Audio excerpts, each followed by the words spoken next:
سلام كبرات سماعتي نزمرد تكاتاتو زلهم أملاخ يبارككم بار لومي تقطعتالي مصنعت مصحف قدوس أرأستي ولد تسفا إزبل حمشاي مصنعتي ولد تسفا أبزا حالفة جزية تغيسية خمز نبوركو مصحف قدوس انتايبل قال እግዚአብሔር መግቤ መሆኑ ይዛራል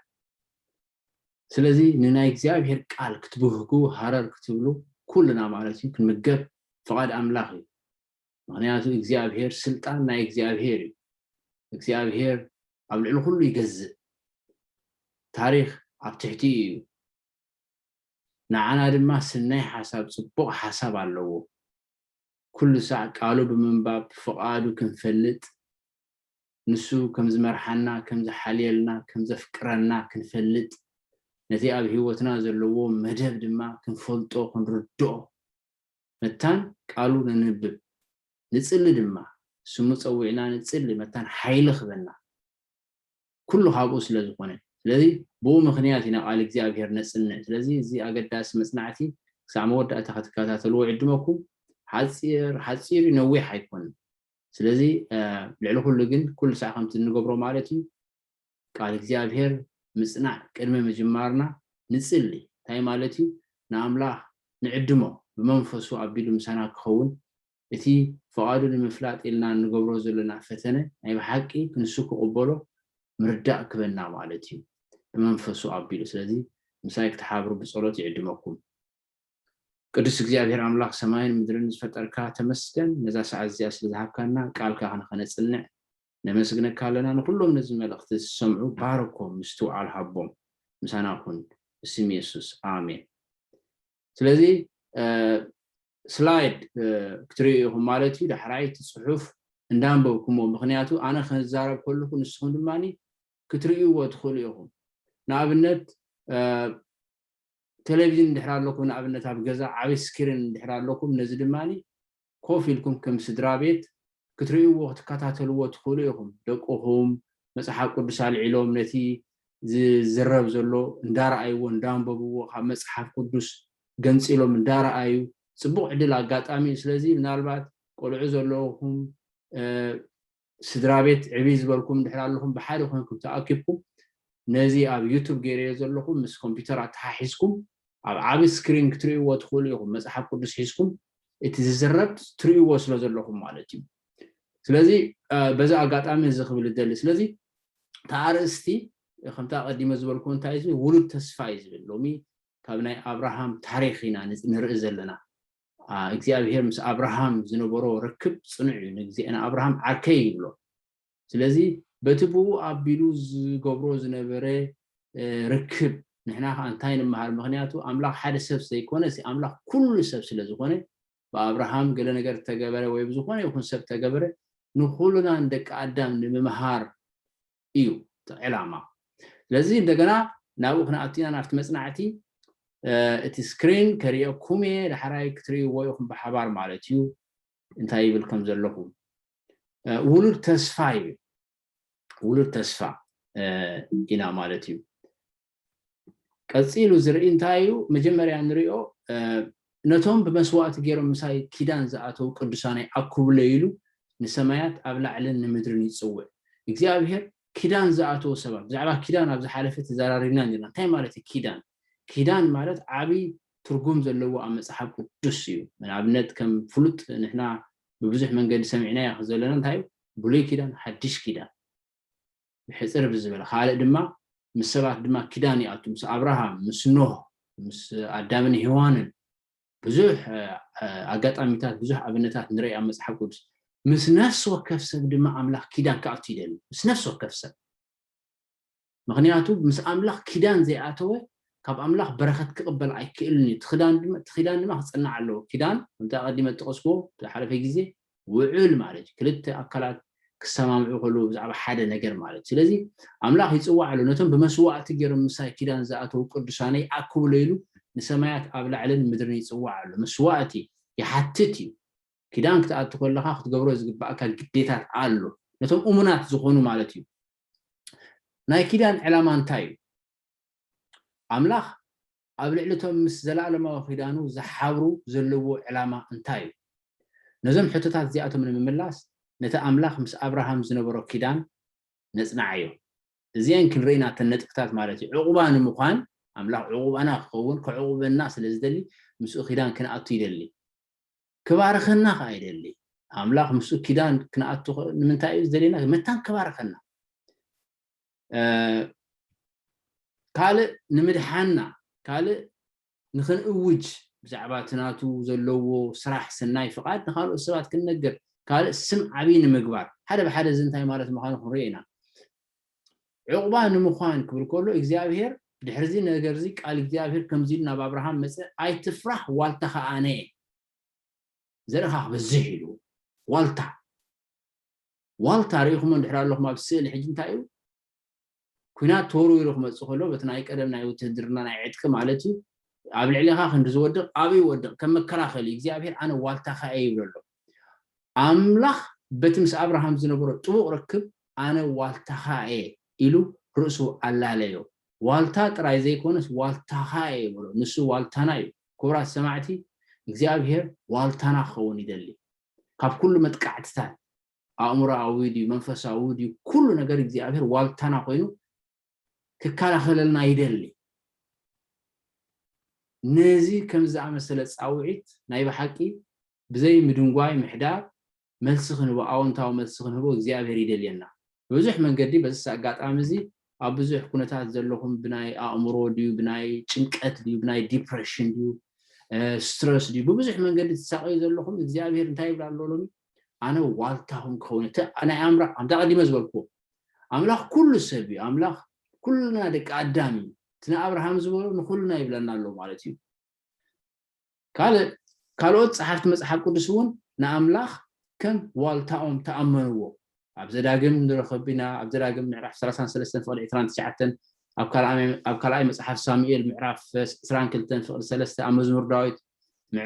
መበል 7 ፍቕዲ 10 ከምኡውን መበል 18 ፍቕዲ 30 እዚ ኩሉ ከተንብብዎ ትኽእሉ ኢኹም መጽሓፍ ቅዱስ ጌርኩም ማለት ትሪእዎ ኣለኹም ትስእሊ ከም ኣብነት ብዛዕባ እቲ ተወርዊሩ ዝመፅእ ነገራት ብድሕሪት ዘሎ ዝሕሎ ዘሎ በቲ ቅድሚት ግን ኩሉ ዝጋፈጦ እቲ ጻዕዳ ክዳን ተኸዲኑ ዘሎ እዩ እሱ ድማ ከም ኢየሱስ ማለት እዩ ዕቁባ ብኣካላዊ መዳይ ኣብ መዝሙር ዳዊት መበል 91 ካብ 4 ክሳብ 7 ክንሪኦ ንኽእል ዋላ እኳ ኣብ ገለ ውስን ኩነታት ክገብሮ እንተፈቐደ ኣምላኽ ካብ ኩሉ ሓደጋታት ከድሕነና ይኽእል እዩ ዕላማ ኣለዎ ስለምንታይ ይፈቅድ ማለት እዩ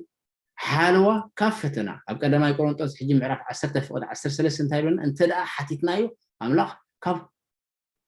ኩሉ ሳዕ ካብ ፈተና ይሕልወና እዩ ዋላ ኣብቲ ፍሉጥ ጸሎት ኣብ ሰማያት ትነብር ኣቦና ኢልና ክንጽሊ ከለና ኣብ ፈተና ኣይተድሕነና ኣብ ፈተና ኣይተእትወና ኢልና ንጽሊ ኣብ ትሕቲ ዋልታ ኣምላኽ መዕቀሊን እንተደሊና ካብ ኩሉ እቲ ካብ ምድሓኑ ከርሕቐና ዝኽእል ኩነታት ኩሉ ሳዕ ክሕልወና እዩ ምክንያቱ ጽቡቕና ኩሉ ሳዕ ኣብ ልቡ ኣሎ ሓሳባት እግዚኣብሔር ኣዝዩ ክቡር ምዃኑ ንነፍሲ ወከፍ ሰብ መጽሓፍ ቅዱስ ይዛረብ ከምቲ ኣብ ገምገም ባሕሪ ዘሎ ሕፃ ይብሎ ምቁፃሩ ዘይከኣል ስለዚ ኣምላኽ የሓልየልና እዩ ኣምላኽ የፍቅረና እዩ ኣምላኽ ጽቡቕ ሰናይ ዝኾነ ሓሳባት ኣብ ህይወትና ኣለዉ ማለት እዩ እዚ ከነስተውዕሎ ክንደይ ሰናይ እዩ ካልእ ንምብራኽና እዩ ማለት እዩ ኣምላኽ ንኽባርኸና ኢሉ እዩ ኪዳን ምስኡ ክንኣቱ ዝደልየና ንዝባርኹኻ ክባርኾም ንዝረግሙኻ ድማ ክረግሞም እየ ዓሌታት ኩላ ምድሪ ድማ ብኣኻ ክባረኹ እዮም ይብል ኣብ ዘፍጥረት ምዕራፍ 12 ፍቕዲ 3 ከመይ ኣቢሎም እዮም ዓሌታት ኩላ ምድሪ ብመንገዲ ኣብርሃም ዝባረኹ በቲ ሓደ ወገን ብሳላ ዘርኢ ኣብርሃም ኩሎም ሰባት መደብ ምድሓን ወይ ተበጃውነት ብምፍላጦም ምክንያቱ እግዚኣብሔር ርእሱ ክገልጽ ከሎ ንኣብርሃም ወይ ንደቂ እስራኤል እንታይ ተልእኾ እዩ ዝቦም ዘሎ ንዓለም ብምልእታ ፍልጠት ኣምላኽ ክነግሩ ስለዚ እቲ በረኸት በዚ ክመፅእ ክእል እዩ በቲ ሓደ ሸነኽ ድማ እቲ ካብ ኩሉ ዝበልፅ በረኸት ብዘርኢ ኣብርሃም ስለዝመፅእ ማለት እዩ መን እዩ ዘርኢ እዚ ጳውሎስ እቲ ተስፋ ተነብረሉ ዘርኢ ኢየሱስ ክርስቶስ ምዃኑ ኣብ ገላትያ ኣብ መልእኽቲ ጳውሎስ ናብ ሰብ ገላትያ ምዕራፍ 3 ፍቕዲ 16 ይነግረና ክርስቶስ ዘርኢ ማለት እዩ ወዲ አብርሃም ወዲ ዳዊት ውን ይባላ መጽሐፍ ቅዱስ ኩሉ ናይቲ ኪዳን ግዴታታት ዝፍጸመሉን ኩሉ ተስፋታቱ ጋህድ ዝኾነሉን ብመንገዲ እቲ ተበጃዊ ባዕሊ ብክርስቶስ ማለት እዩ ወሙሉ ተአምላኽ በአብርሃም አቢሉ ዝሃቦ ተስፋ በቲ ዘርኡ ወይ ድማ በቲ ክርስቶስ ብሙሉ ብኡ አቢሉ ይፍጸም ካለ ንምድሓና ስለምንታይ አምላኽ ምስ ኪዳን ካአቱ ይደልየና ዝብል ከድሕነና ስለዝደልየ ንጽቡቅና እዩ ማለት እዩ ግናኸ እቲ ብጎይታና ኢየሱስ ክርስቶስ ጊራ ዓወት ዝህበና አምላኽ ስብሓት ይኹን ይብል ኣብ ቀዳማይት መልእኽቲ ጳውሎስ ናብ ሰብ ቆሮንጦስ ምዕራፍ 15 ፍቅዲ 57 ስለዚ አምላኽ ንኸድሕነና ምስ አምላኽ ኪዳን ምእታውስ ዝበሃግ ነገር እዩ ወይ ድማ ምስ አምላኽ ጽኑዕ ረክብ ክልወካ ከሎ ምስ አምላኽ ክትሰማማዕ ከለኻሲ በረኸት ነገር ሰናይ ነገር ኢኻ ትረክብ ትኺዳን ድማ ክጸንዕ ክኽእል ኣለዎ ትርክብ ክጸንዕ ክኽእል ኣለዎ ማለት እዩ ኣብ መጽሓፍ ቅዱስ እቲ ረክብ ወይ ድማ ትኺዳን ክጸንዓሉ ዝኽእል ብዙሕ ንጹር ዝኾነ ኣጋጣሚታት ይገልጸልና ሓደ ካብኡ ጸሎት እዩ ሓደ ካብኡ ቃል አምላኽ ምንባብ እዩ ሓደ ካብኡ ንብዙሓት ሰባት ብዛዕባ እቲ ዝፈለጥካዮ ቃል እግዚአብሔር ንኻልኦት ሰባት ምሕባር እዩ ምክንያቱ እግዚአብሔር ሰናይ ምዃኑ እንተደኣ ፈሊጥካዮ ካልኦት ድማ ሰናይ ክረኽቡ ስለትደሊ ማለት እዩ እዛ ዓለም እዚኣ ብሓጢኣትን ክፍኣትን ተገዚኣ ኣላ መጽሓፍ ቅዱስ ከምኡ ይብለና ዓለም ብምንታት ሰይጣን ኣብ ሰማይ ትዕልወት ኣብ ሰማይ ጀሚሩ ምስ ኩሎም መላእኽቱ ድማ ናብዛ ምድሪ እዚኣ የተደርብዩ ስለዚ ኣብዚኣ እዩ ዘሎ እዚ ሓደ ዓብ ርእሱ ዝኽእል ኣርእስቲ ምናልባት ገለ ሰባት ንመጀመርያ ግዜኹም ነዚ እንድሕር ትሰምዕዎ ኣለኹም ኮይንኩም ምናልባት መጽሓፍ ቅዱስ ብዝያዳ ንኸተጽንዑ ዘተባብዕ እዩ ማለት እዩ ኣብታ ዝበለጸት ዓለም ምእንቲ ክንነብር እቲ እንኮ ተስፋና ኣብ ትሕቲ ዋልታኡ መዕቀሊ ምርካብን ኣብ ዘርኡ ምውካልን እዩ ከምታ ቀዲመ ዝበልኩት ዘርኢ ክርስቶስ እዩ ኣብ ክርስቶስ ምውካል ክርስቶስ ማለት ህይወት ማለት እዩ ክርስቶስ ዘለዎ ህይወት ኣለዎ እቲ ክርስቶስ ዘይብሉ ድማ ህይወት የብሉ ክርስቶስ ኢየሱስ ክርስቶስ መን ምዃኑ ነፍሱ ወከፍ ሰብ ክፈልጥ ክኽእል ኣለዎ ምክንያቱ ናይ ዘላለም ህይወትካ ምድሓንካ ኩሉ ኣብኡ ዝተመርኮሰ ስለ ዝኾነ ኣዝዩ ኣገዳሲ ዕዳ ሓጢኣትና ክንከፍል ኣይከኣለናን ብዙሓት ሰባት ሓጢኣት ምስ ገበሩ ነቲ ናይ ሓጢኣት ሽግር ንምፍታሕ ብዙሕ ኣብ መጽሓፍ ቅዱስ ዘይተመስረተ ነገራት ይገብሩ ክንዲት መጽሓፍ ኣብ መጽሓፍ ቅዱስ እግዚአብሔር ገሊጽዎ ዘሎ ንዑ ክንዲ ዝፈልጥዎ እንተኾነ ግና ኢየሱስ ክርስቶስ ብሞቱን ትንሣኤውን ነዚ ከም ዝከኣል ገይርዎ ኣሎ ፍልጠት መድሓኒናን ጎይታናን ኢየሱስ ክርስቶስ ናይ ሞትን ናይ ህይወትን ጉዳይ እዩ ንክርስቶስ ክንፈልጦ ንዑ ክንርድኦ ንዑ ኣብ መጽሓፍ ቅዱስ ድማ ካልእ ቋንቋ ይዛረብ ክርስቶስ ኣብ ልብኹም ብእምነት ምእንቲ ክሓድር ኣብ ፍቕሩ ስር ሰዲድኩምን ተሰሪትኩምን ምግፋሕን ምዕማቑን ምንውሕን ቁሞትን እንታይ ምዃኑ ክትፈልጡ ክሳዕ ኩሉ ትምልኣት ኣምላኽ ክትመልኡ እዚ ጽልየልኩም ኣለኹ ኢሉ ሐዋርያ ጳውሎስ ንሰብ ኤፌሶን ስለዚ ኢየሱስ ክርስቶስ ቶም ንመጀመርያኹም ትፈልጥዎ ዘለኹም ወይ ቶም ነቶም ትፈልጥዎ ግን ካብ ዝያዳ ጽኑዕ ረክብ ዘይብልኩም ኪዳንኩም ምስ ኣምላኽ ዘየጽንዓኩም ምናልባት ካብ እግዚአብሔር ትምልኣት በረኸት መታን ክትቅበልዎ ኪዳን ኣምላኽ ክጸንዕ ኣለዎ መዘኻኸሪ ክኸውን ይኽእል እዚ ጌና ስለ ነፍስ ወከፍና ኣብ ሰማያዊ ቤተ መቅደስ ከም ሊቀ ካህናትና ኮይኑ የማልድ ኣሎ ክርስቶስ የማልድ ኣሎ ክንጽሊ ከለና ጎይታና ኢየሱስ ክርስቶስ የማልደልና ኣሎ እዚ እውን ገለ ሰባት እዚ ኣርእሲ እንታይ ማለት እዩ ኢየሱስ ክርስቶስ ዘማልድ ኣምላኽ ኮሎ ወዲ ኣምላኽ ኮሎ ዝብል ከም ሕቶ እንድሕር ኣለኩም ከም እንደገና ጻውዒት ክኸውን ይኽእል እዩ ብዝያዳ ንመጽሓፍ ቅዱስ ከተጽንዑ ግን መጽሓፍ ቅዱስ ብንጹር ይዛረብ ኢየሱስ ክርስቶስ ኣብ ሰማያዊ ቤተ መቅደስ ኣብ ሰማይ መቅደስ ኣሎ ኣብኡ የማልደልና ኣሎ ብዙሓት ሰባት ሕጂ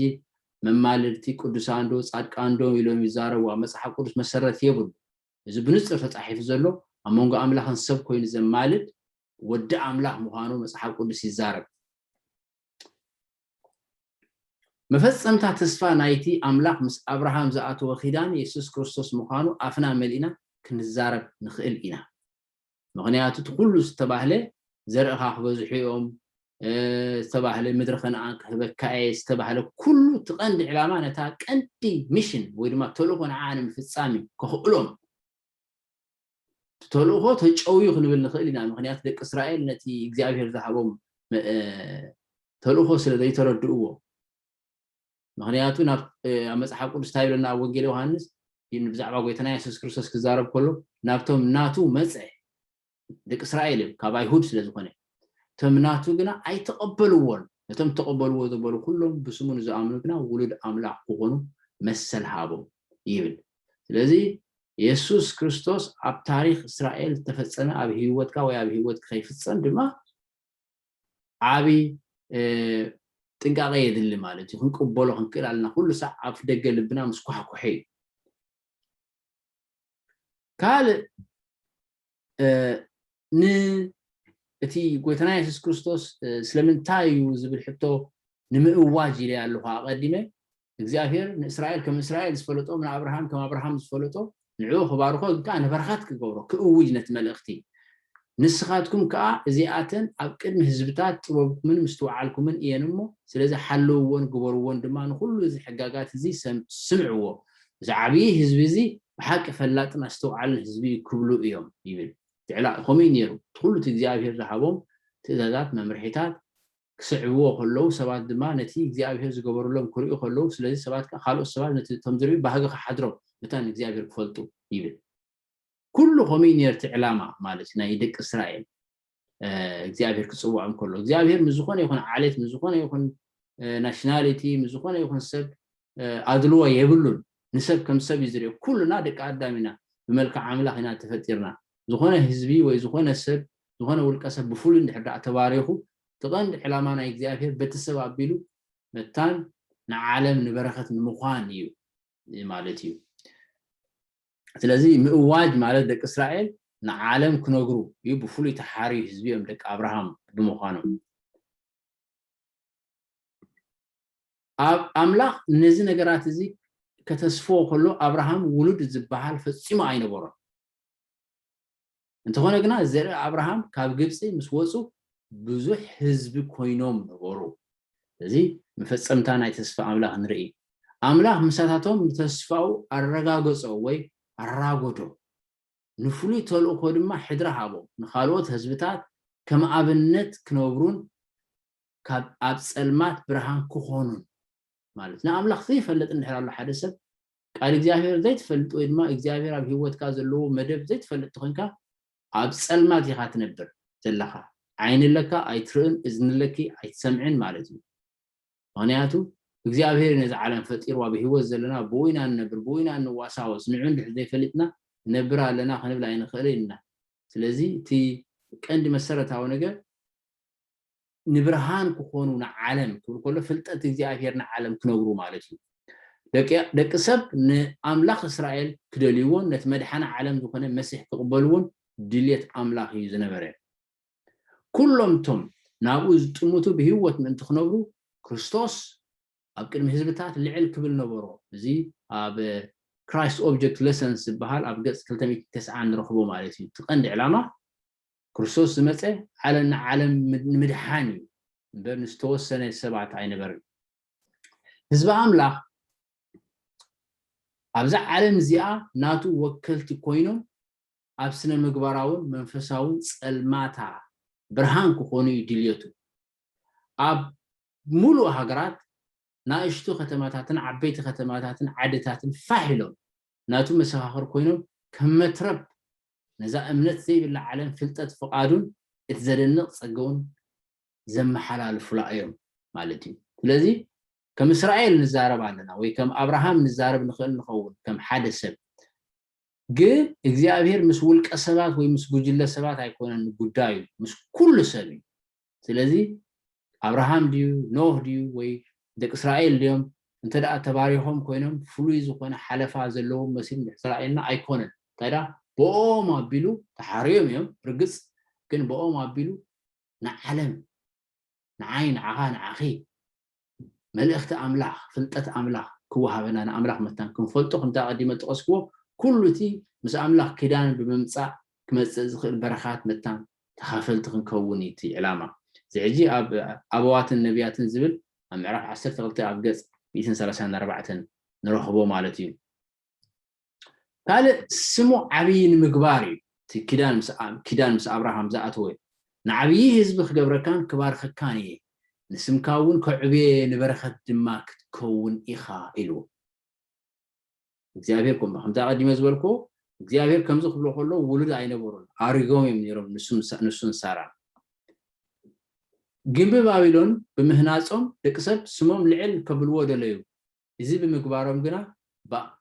በአምላክ ዳ ተዋረዱ ምክንያቱ እግዚአብሔር ነትናቶም ፕሮጀክት ነትናቶም ክገብርዎ ዝሓሰቡ ሕንፍሽፍሽ አትይሉ ማለት ምክንያቱ እግዚአብሔር ንሰብ ክፈጥሮ ኮይኑ ፍሉይ ዕላማ ይንጽብቕ ካብ እግዚአብሔር ወፂኻ ዝግበር መደባት ኩሉ ድማ ነፍስኻ ምጥፋእ ማለት እዩ እግዚአብሔር ካ ንሱ ፈልጥ ንሱ እንድሕዳ ፈጢርካ ንሱ ፍሉይ ዕላማ ጌርካሎ ትናቱ ሓሳባት ትናቱ መደቢት ንጽብቕካ ክኸውን ዝኽእል ግን ነቲ ዝፈጠረካ ኣምላኽ ረሲዕኻ ናይ ባዕልኻ ጉዕዞ ክትከይድ ከለኻ ናይ ጥፍኣት ክኸውን ዝኽእል በዚ ምክንያት እግዚአብሔር እቲ ግንቢ ክሰርሕዎ ከሎ ኣፍሪስዎ ማለት እዩ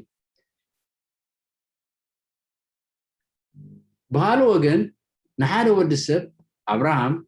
ንስሙ ዓብይ ገበሮ ምክንያቱ ኣምላኽ ንዕብያት ይጻረሮም ንትሕታት ድማ ጸጋ ይህቦም እዩ ምክንያቱ አብርሃም ትሕት ነይሩ ኣብ ቅድሚ ኣምላኽ እንተኾነ ግና እቲ ኣብ ቅድሚ ኣምላኽ ዕብየት ዝበሃል ካብቲ ናይዚ ዓለም እዚኣ ዕብየት ተፈልየ ሓቂ ኣይኮነን ሰባት ዓብዝ ዝብልዎ እንታይ ብናይ ስጋዊ ወይ ድማ ዛ ዓለም እዚኣ መለክዒ በኣምላኽ ከንታይ ፍልልይ ሰማይን ምድርን ኣብ መጽሓፍ ነቢ ኢሳያስ ከምዚ ይብል ሓሳባተይ ካብ ሓሳባትኩም መገድታተይ ካብ መገድታትኩም ከምቲ ሰማይ ካብ ምድር ልዕል ዝብል ከምኡ ልዕል ዝበለ እዩ ስለዚ ትጽቡቕ ነገር ናይ እግዚአብሔር እዩ እምበር ኣብዚ ዓለም እዚኣ ዓቢ ነገር ዝበሃል ጽቡቕ ነገር ዝበሃል ከምቲ እግዚአብሔር ዝብሎ ኣይኮነን ሞኻ ናይ ሓሶት ድማ እዩ ናይ ብሓቂ ዕብየት ኣይኮነን እሱ እቲ መሰረታዊ ነገር ኣብ ቅድሚ ኣምላኽ ዕብየት ዝበሃል ምስ ጠባይ እምነት ምእዙዝነት ትሕትና ንኻልኦት ምስ ምፍቃር ዝተተሓሓዘ ስለ ዝኾነ ኣምላኽ ድማ ንስና የዕብዮ ማለት እዩ እዚ ሕጂ ከም ዝበልኩም ኣብ ንክርስቶስ ምስትንታን ዝብል ብኤለን ዋይት ተጻሕፈ እዩ ከምታ ቀዲመ ጠቕሲየ ዝነበርኩ ኤለን ዋይት ዓባይ ናይ እግዚአብሔር ሰብ እግዚአብሔር ብኣቢል ብዙሕ ተጠቕመ ብዙሕ ራእያት ዝሃባ ብዙሕ ማዕዳታት ንቤተ ክርስቲያን ዝኾኑ ሃናጽ መልእኽትታት ካብ እግዚአብሔር ዝተቐበለት ሰብ እያ ከምዚ ኢላ ጽሒፋ ኢየሱስ ክቡር መድሓኒ ርግጽነት ምሉእ ሓገዝ ውሕስነት ሰላምን ንኹሉ ኣብኡ ዝርከብ ንኹሉ ውልውንን ምጥርጣርን ዘወግድን ትሕጃ ናይ ኩሉ ተስፋታትናን እዩ ከምቲ ክርስቶስ ተዓወቶ ምእንቲ ክንዕወት ተኻፈልቲ መለኮታዊ ባህሪ ክንከውን ክንደይ ክቡር እዩ ኢየሱስ ምልኣት ናይ ኩሉ ትጽቢታትና እዩ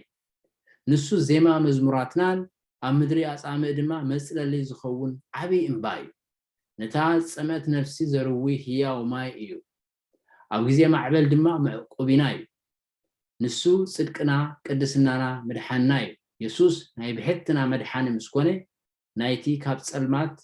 ናብቲ ዘገርም ብርሃኑ ዝመርሓና ደግነቱ ነውሪና ማለት እግዚአብሔር ዝገበረልካ ጽቡቕ ነገር ንኻልኦት ሰባት ድማኒ ትነግር ማለት እዩ ኣብ ህይወትካስ ኢየሱስ ክገሃድ ከምታ ቀዲመ ዝበልኮ ብፍቅሩ ስር ሰዲድኩም ክርስቶስ ኣብ ልብኩም በእምነት ምስ ሓደረ ምዕማቁን ምንውሕን ምግፍሑን ምስ ፈለጥኩሞ ዳሕራይ ንኻልኦት ሰባት ድማኒ ክረአዩ እቲ ክርስቶስ ኣብ ህይወትካ ዝገበሮ ማለት እዩ እዚ ግን ብተመክሮ ዝፍለጥ እዩ ሰባት ክፍትንዎ ክኽእሉ ኣለዎ ስለዚ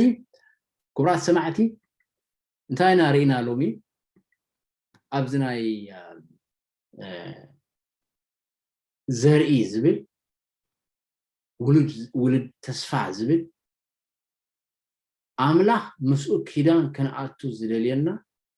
መታን ክባርከና እዩ ብዙሓት ሰባት እግዚአብሔር ዝፍራሕ ኣይኮነን ወይ ድማ መጽሓፍ ቅዱስ ምንባብ ዝፍራሕ ኣይኮነን ንኢየሱስ ምፍላጥ ብዛዕባ ንኢየሱስ ኣብ ልብኻ ምቕባል ብዛዕባ ክትመሃር ምድላይ ዘፍርህ ነገር ኣይኮነን እዚ ናይ ሰይጣን ምትላል እዩ